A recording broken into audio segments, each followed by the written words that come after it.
በዚህ ፍጥረተ ዓለም ብዙ ጥበቦችን ያሳየናል። መልእክተኛችን አለይሂ ሰላቱ ወሰላም በሕይወት እያሉ ፀሐይ ተጋርዳ ነበረ። አንድ ጊዜ ብቻ ነው የተከሰተው። እንደ አጋጣሚ ያ የሆነው ልጃቸው ኢብራሂም በሞተበት ዕለት ነበርና አንዳንድ ሰዎች ሁለቱም ክስተቶች አያያዙ። ፀሐይ የተጋረደችው በመልእክተኛው አለይሂ ሰላቱ ወሰላም ልጅ በሞት የተነሳ እንደሆነ አሰቡ። መልእክተኛው ደግሞ ይህንን ስህተት አረሙ እና ኢነ ሸምሰ ወልቀመረ አየታኒ ሚን አያቲላህ ላ የንከሲፋኒ ሊመውቲ አሐዲን ወላ ሊሐያቲህ።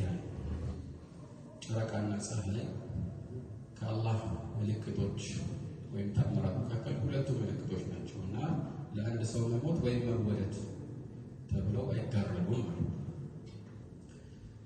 ስለዚህ ይህ ክስተት የሆነ በምድር ላይ የተከሰተ ክስተት ጋር በቀጥታ ተፈጥሯዊ በሆነ መልኩ ግንኙነት ስላለው ወይ ደግሞ ይህ ነገር ሲከሰት በምድር ላይ ሌላ የሚያመጣው ቁሳዊ ችግር ስላለ ሳይሆን ይህ ከአላህ ሱብሓነሁ ወተዓላ በኩል ለእኛ ማስጠንቀቂያ ሆነ ነው።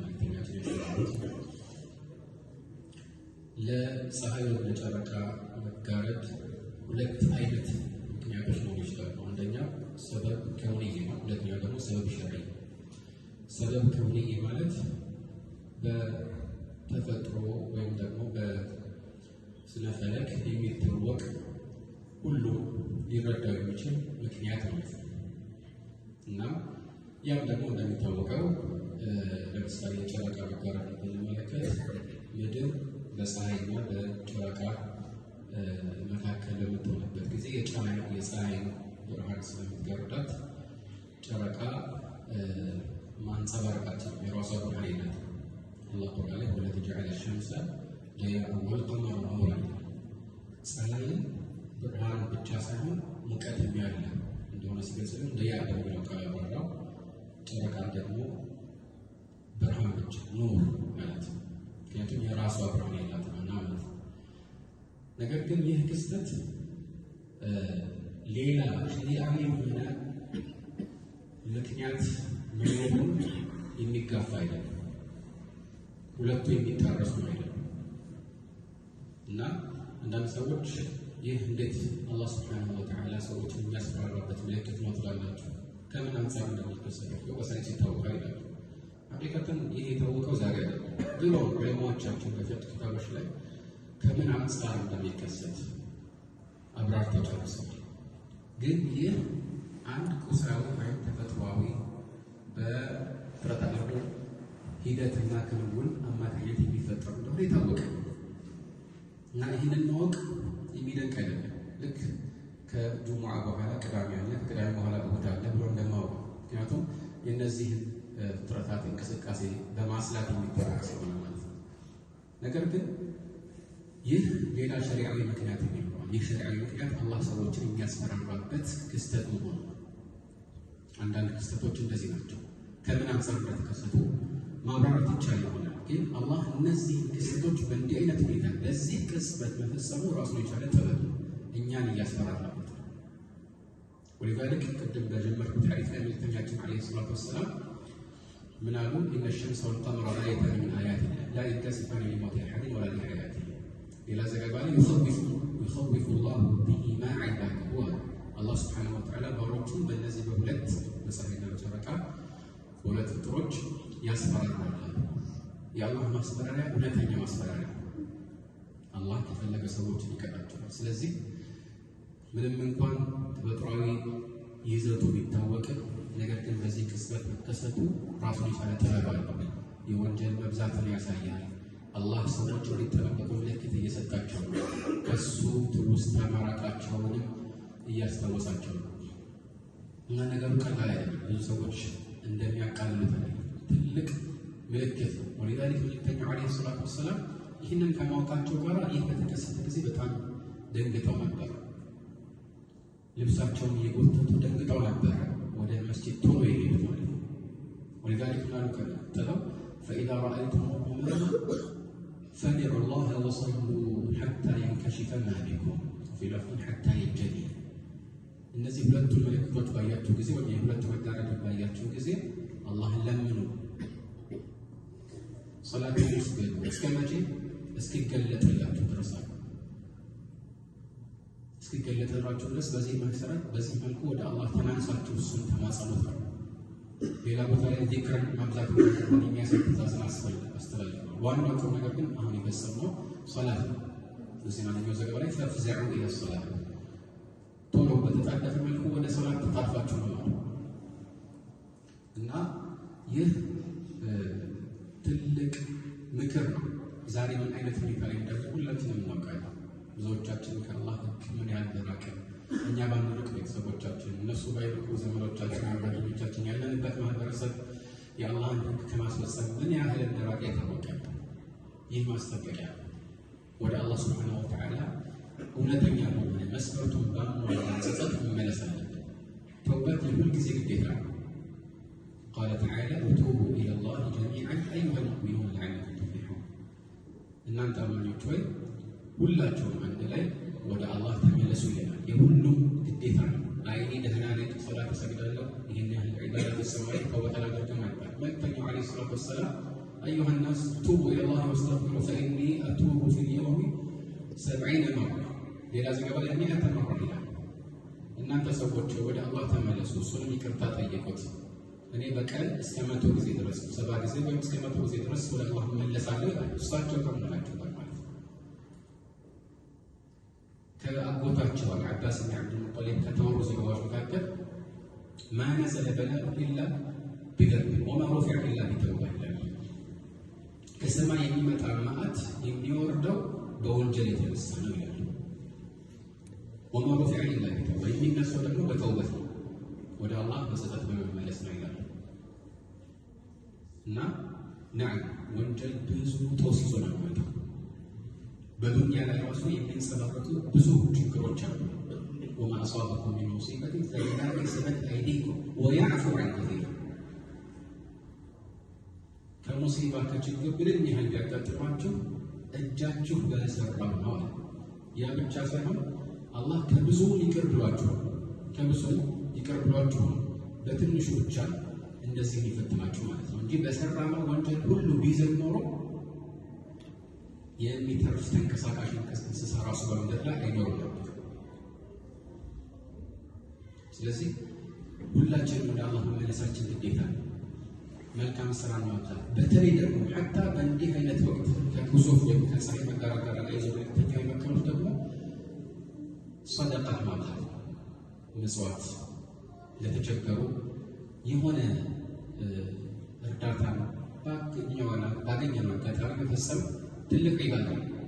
የአላህን ቁጣ ከሚያስቀሩ ታላላቅ ዒባዳዎች አንዱ ይሄ ነው። ከሌሎች ዒባዳዎች ሰደቃ ከሚለይባቸው መገለጫዎች አንዱ ተሻጋሪ ነው ማለት ዱንያ ላይ ራሱ ጥቅሙ በሚፈጽመው ሰው ላይ ብቻ ያልተራ ሳይሆን ለሚሰጠው ለሚመጸውተው ሰው ጥቅም የሚያሳድር። አላህ ደግሞ አልጀዛኡ ሚን ጂንሲ ዐመል እንግዲህ የሰራነው መልካም ስራ ካለ ከዚያ ጋር ተመሳሳይ የሆነ መልካም እንዳለን ይመለካል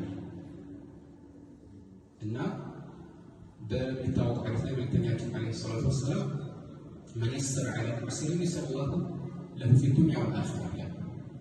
የተቸገረ ሰው ያቃለለለት በዱንያም በአኺራ አላህ ያቃልለታል ብለው። በዱንያ ላይ ለሰዎች መልካም ስራ መስራት፣ ሰደቃ መስጠት ነው ሌላም ነገር ሐቂቃ ከብዙ ችግር የምንወጣበት አንድ ነገር። ይሄ ነገር መብዛቱ ብዙ መልካም ገጽታዎች አሉት። ሰደቃ መብዛቱ ምናልባት ዛሬ በሶሻል ሚዲያ ዓለም ብዙ እንዲህ አይነት ሁኔታ አልባቱ ለተቸገረ ሰው እርዱ የሚሉ ጥያቄዎች ሲበዙ እና እኛም ምናልባት በተወሰኑ ተስከሰተፍ በቂ የሚመስለን ይኖራለን። ግን እንደዛ አይደለም።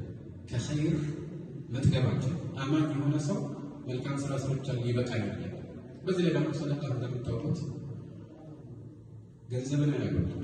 አሁን ለጊዜው ስትደምረው ያነሰ ይመስላል። ግን አላህ ሱብሓነሁ ወተዓላ ባላሰብከው መልኩ ባላሰብከው መንገድ እጥፍ ድርብ አድርጎ ዱንያ ላይ ራሱ ይከፍላል። የአኺራው እንዳለ ነው ማለት ነው።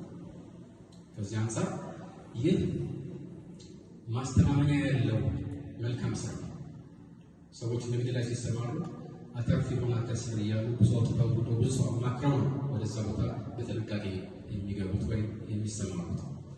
ይህ ግን ትርፋማ መሆኑ ትርፋማ ብቻ ሳይሆን በጣም በብዙ እጥፍ ትርፉ ፋፍቶ አኺራ ላይ እንደሚጠብቀን ዋስትናው ከአላህ ነው።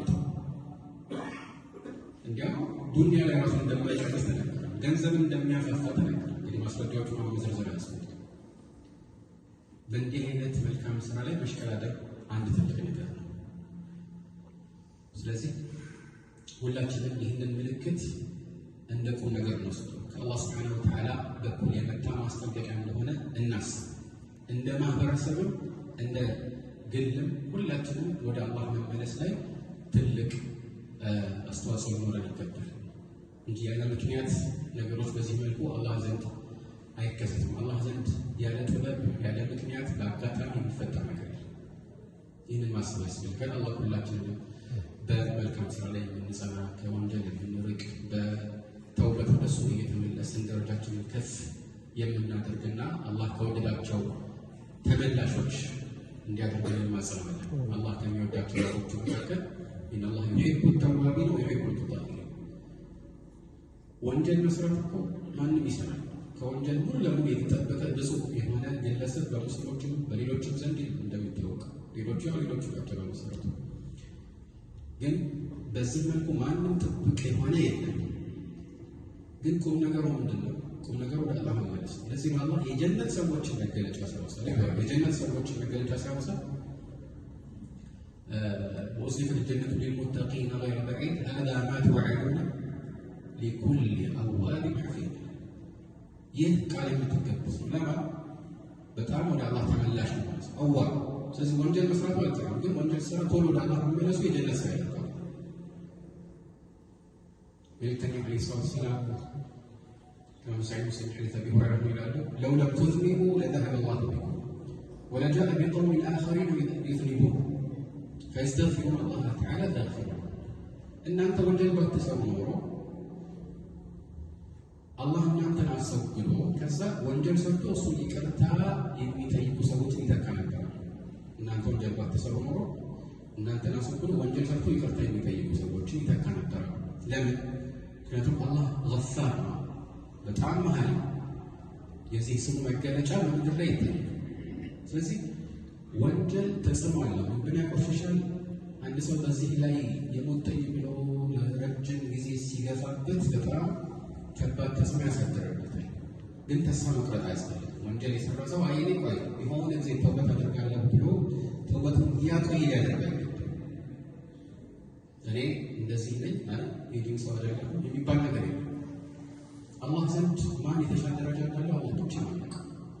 በዝናም አይደለም በእውቅናም አይደለም በሌሎችም ነገሮች አላህ ያውቃል። መልካም ስራ አንዱ መመዘኛ ነው። ግን የማንን መልካም ስራ ነው አላህ የሚቀበለው? በዚህ የተነሳ ሁሉም ሰው ለአላህ ቅርብ መሆን ይችላል። ይሄ ነው ትልቁ ነገር። አልሐምዱሊላህ በኢስላም ወደ አላህ ሱብሓነሁ ወተዓላ በተዘዋዋሪ መሄድ ያስፈልጋል። ቢሮክራሲ ቀጥታ ወኢዛ ሰአለከ ዒባዲ ዐኒ ፈኢኒ ቀሪብ ኡጂቡ ደዕወተ ዳዒ ኢዛ ደዓን ፈልየስተጂቡ ሊ ወሊዩእሚኑ ቢ ለዐለሁም የርሹዱን። ባሮቼ ስለኔ በጠየቁ ጊዜ እኔ ቅርብ ነኝ በላቸው። ብዙ የቁርአን አንቀጾች ላይ እዛው ሱረቱል በቀራ ላይ በላቸው ነው። እዚህ ላይ ግን እንዲህ በላቸው አይደለም፣ ፈኢኒ ቀሪብ ነው ያኔ ፈቁል ለሁም የሚል ለምሳሌ ለምን በቃ እሱ የአላህን ቀጥተኛ መልስ የሚሻል ቅርበቱን ሲያሳየን ለመልእክተኛው እንዲህ መተስት ራሱ አለ። መልእክተኛው ልክ እንዳስወጣቸው አሰቡ። ቀጥታ መልሱን ሰጠ። ፈኢኒ ቀሪብ የተጣሪን ጥሪ በጠራን ጊዜ እመልሳለሁ። እነሱ ይመኑ በእኔ እንዲሁም ለእኔ ተገቢ ምላሽ ይስጡ በእኔ ይመኑ ይላል። ይህን ማድረግ አለበት። ከአላህ ተገቢ ምላሽ ከፈለገ እኛ ለአላህ ጥሪ ተገቢ ምላሽ መስጠት አለብን። ስለዚህ በዚህ ላይ ምክንያት ይኖርብናል። አላህ ሱብሓነሁ ወተዓላ ወንጀሎቻችንን ሁሉ ይቅር ይበለን፣ መልካም ባሮች አድርጎ በመልካም ሁኔታ የህይወታችን ፍጻሜ እንዲያበስረን መላእክቶች ከሚያበስሯቸው ባሮች እንዲያደርገን ለማሰራለን። ወላሁ አዕለም። ወሰለላሁ ዐላ ሙሐመድ ወአሊሂ ወሰሕቢሂ አጅመዒን።